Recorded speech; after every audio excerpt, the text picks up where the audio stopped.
नमस्कार दोस्तों, आप सभी का हमारे एमडीएस न्यूज चैनल में स्वागत है। दोस्तों, आज हम बात करेंगे 13 फरवरी के सभी मुख्य समाचारों और तमाम बड़ी खबरों के बारे में। दोस्तों, अगर आप हमारे चैनल पर नए हैं तो प्लीज चैनल को सब्सक्राइब करके बेल आइकन को भी दबा दें, जिससे आप सभी तक सभी ताज़ा खबरें जल्द ही पहुंचा सके। तो आइए दोस्तों, बिना टाइम वेस्ट किए खबरों पर नजर डालें। चलिए बढ़ते हैं आज के पहले अपडेट की ओर। जम्मू में मौसम बदलने से छाई कोहरे की चादर, हवाई और रेल सेवाएं हुई प्रभावित। करीब एक सप्ताह से जम्मू कश्मीर में मौसम में हो रहे लगातार सुधार के बाद आज जम्मू में मौसम ने एक बार फिर करवट ली है। शुक्रवार सुबह से ही पूरे जम्मू समेत आसपास के जिलों में कोहरे की घनी चादर छाई हुई थी। जम्मू में पिछले करीब एक सप्ताह से मौसम में लगातार सुधार हो रहा था और तापमान बढ़ रहा था। विजिबिलिटी हुई कम। शुक्रवार सुबह लोग जैसे ही अपने घरों से बाहर निकले तो कोहरे की एक घनी चादर ने पूरे शहर को अपने आगोश में लिया था। कोहरे के कारण पूरे शहर में विजिबिलिटी बहुत कम हो गई थी और सुबह सुबह घरों से अपने दफ्तर की तरफ जाने वाले लोगों को वाहन की हेडलाइट तक जलाकर रखनी पड़ी। इसी के साथ में आईसीआईसीआई की ओर से बड़ा अपडेट है। आईसीआईसीआई बैंक के इस ऐप से निपट जाएंगे सभी बैंकों से जुड़े कामकाज। बैंकिंग सेक्टर में नई तकनीक के जरिए ग्राहकों को लगातार नई नई सुविधाएं मिल रही हैं। आज कोई भी व्यक्ति घर पर बैठकर दुनिया में कहीं भी पैसा ट्रांसफर कर सकता है, भुगतान कर सकता है, यहाँ तक कि वह खुद फिक्स्ड डिपॉजिट भी खोल सकता है। इन सब कामों के लिए उसे बैंक जाने की बिल्कुल भी जरूरत नहीं है। हालांकि अभी तक किसी बैंक से पैसे ट्रांसफर करने के लिए उस बैंक का ऐप डाउनलोड करना पड़ता था, लेकिन प्राइवेट सेक्टर के देश के दूसरे सबसे बड़े बैंक आईसीआईसीआई बैंक ने मोबाइल बैंकिंग के जरिए एक नई सुविधा शुरू की है। इसके तहत आईसीआईसीआई बैंक के नए मोबाइल ऐप के जरिए बैंक के कस्टमर्स के साथ साथ दूसरे बैंकों के ग्राहकों को भी भुगतान अन्य बैंकिंग सेवाओं की सुविधा मिल रही है। आईसीआईसीआई बैंक के नए मोबाइल बैंकिंग ऐप का नाम आई मोबाइल पे है। किसी भी बैंक के ग्राहक अपने सेविंग अकाउंट को आई मोबाइल पे के साथ जोड़ सकते हैं। वे यूपीआई उपी अकाउंट बनाकर पेमेंट करना शुरू कर सकते हैं। मोबाइल पे के जरिए खरीदारी, दूसरे अकाउंट में पैसे ट्रांसफर करने, मोबाइल वॉलेट में पैसे डालने, बिल जमा करने के साथ ही ऑनलाइन रिचार्ज भी किया जा सकता है। यही नहीं, इस ऐप के जरिए इंस्टेंट बैंकिंग सर्विसेज जैसे सेविंग अकाउंट खोलना, निवेश, लोन, क्रेडिट कार्ड, उपहार कार्ड, यात्रा कार्ड जैसी सेवाओं का भी फायदा उठाया जा सकता है। गोल्ड एंड सिल्वर प्राइस को लेकर एक बहुत बड़ी खबर सामने आई है। गोल्ड प्राइस टुडे लगातार दूसरे दिन गिरा। सोने का भाव उच्च स्तर से 9,000 रुपये हुआ सस्ता। अंतर्राष्ट्रीय बाजार में 12 फरवरी को सोने का भाव सपाट स्तर पर नजर आ रहा है।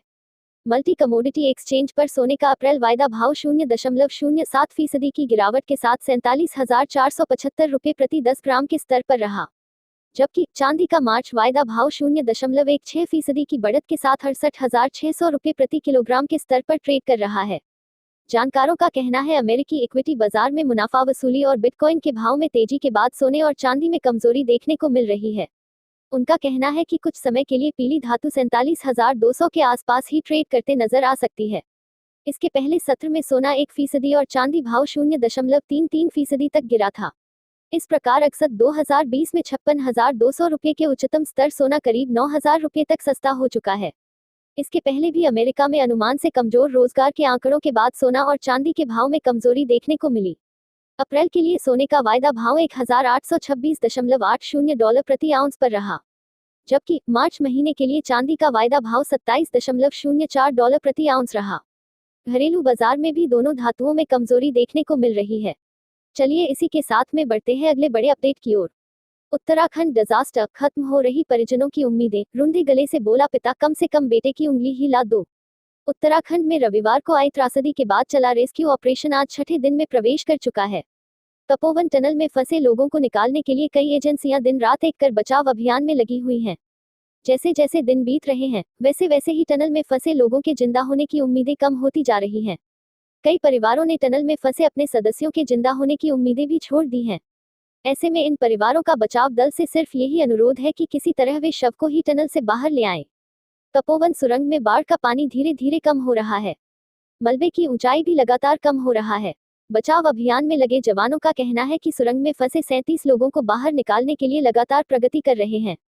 त्रासदी में अब तक 36 लोग मारे जा चुके हैं, वहीं 168 लोग लापता है। दिल्ली से भी बड़ी खबर सामने आई है। दिल्ली मेट्रो, दिल्ली की लाइफलाइन में जल्द ही जुड़ सकते हैं 3 और नए स्टेशन। दिल्ली की लाइफलाइन बन चुकी Delhi metro rail corporation DMRC लगातार नए कीर्तिमान बना रही है।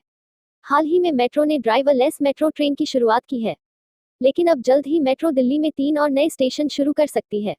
यह जानकारी केंद्रीय मंत्री हरदीप सिंह पुरी ने लोकसभा में दी है।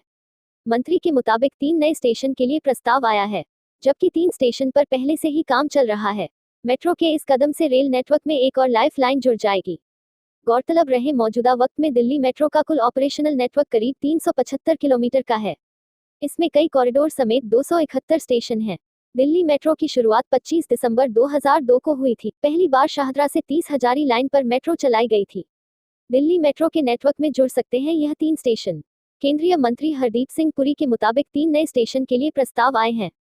तीनों ही प्रस्तावों को आगे बढ़ा दिया गया है। यह प्रस्ताव लाजपत नगर से जी ब्लॉक साकेत के लिए, इंद्रलोक से इंद्रप्रस्थ और रिठाला से नरेला तक मेट्रो लाइन बढ़ाने के लिए आए हैं। जबकि इससे पहले 2019 में एरोसिटी से तुगलकाबाद, आर के आश्रम से जनकपुरी पश्चिम और मुकुंदपुर से मौजपुर के बीच मेट्रो लाइन शुरू करने का काम चल रहा है। शेयर बाजार को लेकर एक बहुत बड़ी खबर सामने आई है। शेयर बाजार में रौनक, सेंसेक्स में 150 अंकों से ज्यादा की बढ़त, निफ्टी भी 100 अंकों से ज्यादा उछला।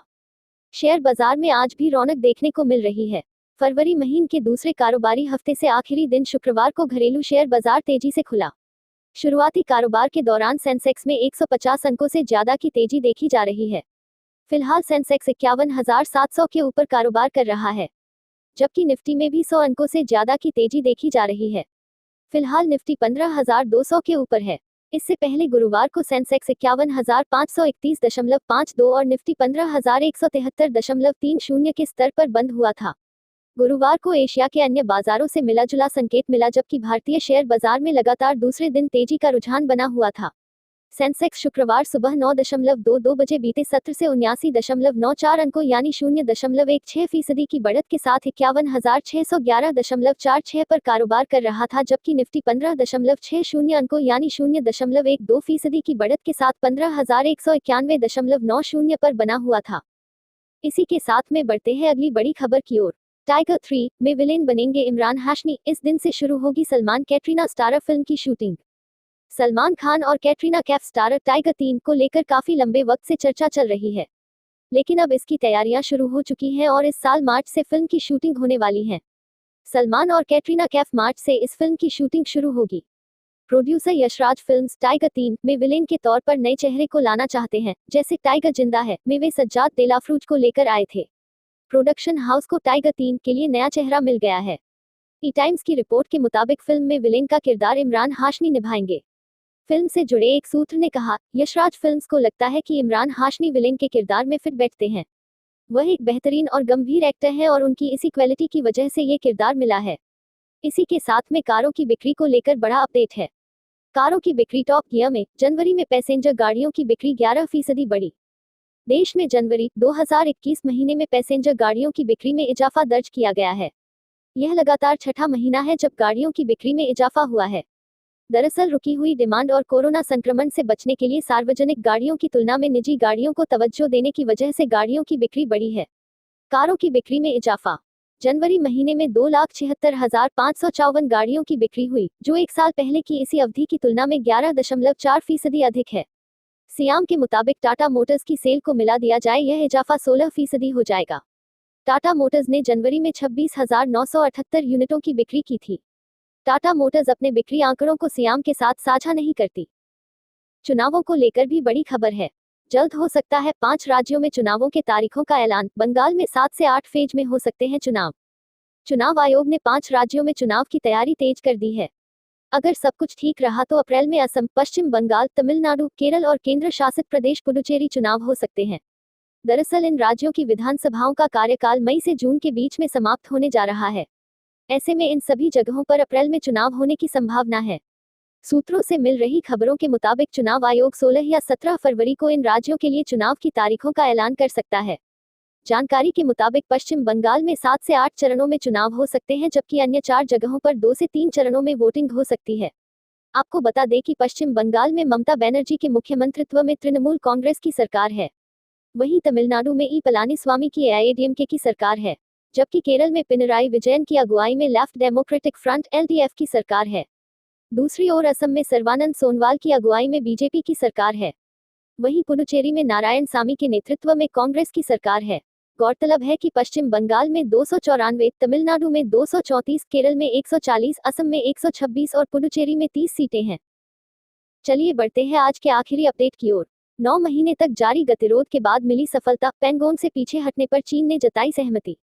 रक्षा मंत्री राजनाथ सिंह ने बृहस्पतिवार को संसद में कहा कि चीन के साथ पैंगोंग झील के उत्तरी एवं दक्षिणी किनारों पर सेनाओं के पीछे हटने का समझौता हो गया है और भारत ने इस बातचीत में कुछ भी खोया नहीं है।